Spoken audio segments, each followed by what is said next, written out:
Assalamualaikum warahmatullahi wabarakatuh. Nama saya Iljamal Admar. Saya dari kelas 10 unggulan B.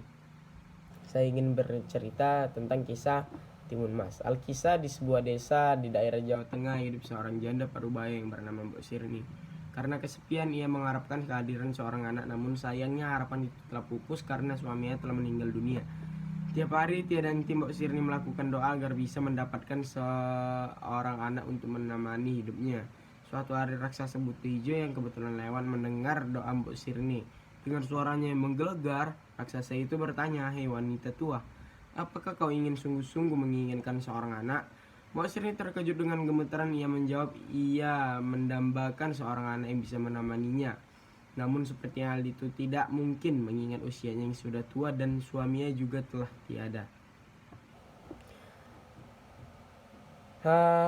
Aku bisa mengabulkan keinginanmu dengan mudah, tapi tentu ada syaratnya. Apa kau bersedia? Tanya si raksasa.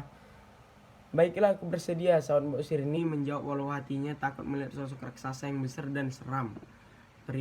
Peliharalah anak yang kuberikan nanti padamu, beri ia makan yang banyak supaya gemuk. Aku akan menjemputnya saat ia berusia 6 tahun, ucap si raksasa menggelegar. Tidak ada pilihan lain, Mbok Sirni menerima syarat tersebut. Raksasa itu memberikannya menggenggam biji mentimun untuk ditanam. Mbok Sirni pun mengikuti saran si raksasa untuk menanam biji mentimun yang didapatkannya. Biji itu tumbuh dan berbuah dalam waktu singkat.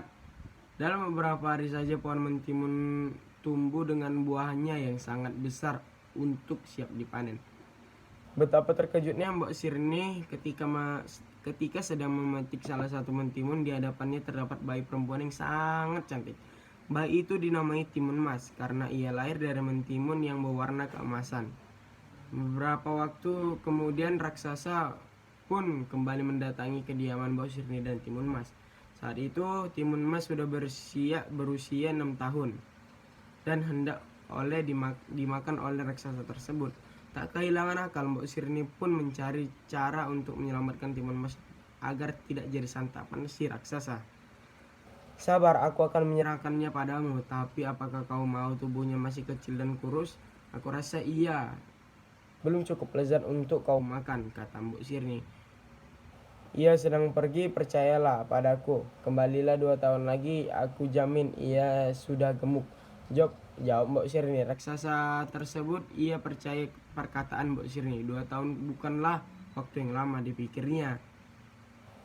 Sepeninggal raksasa, Mbok Sirni mencari akal untuk menyelamatkan Timun Mas. Ia juga berdoa supaya Tuhan memberi jalan keluar. Suatu malam, Tuhan menjawab doanya. Mbok Sirni bermimpi bertemu dengan seorang pertapa di gunung. Pertapa itu menyuruh Timun Mas untuk menemuinya. Ia akan menolong Timun Mas.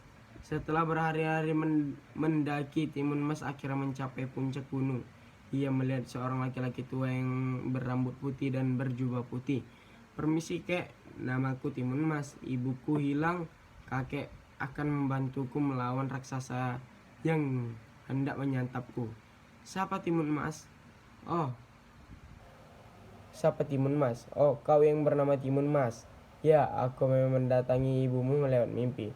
Cucuku, jika raksasa itu kembali, berlarilah dengan kencang," pesan si pertapa itu.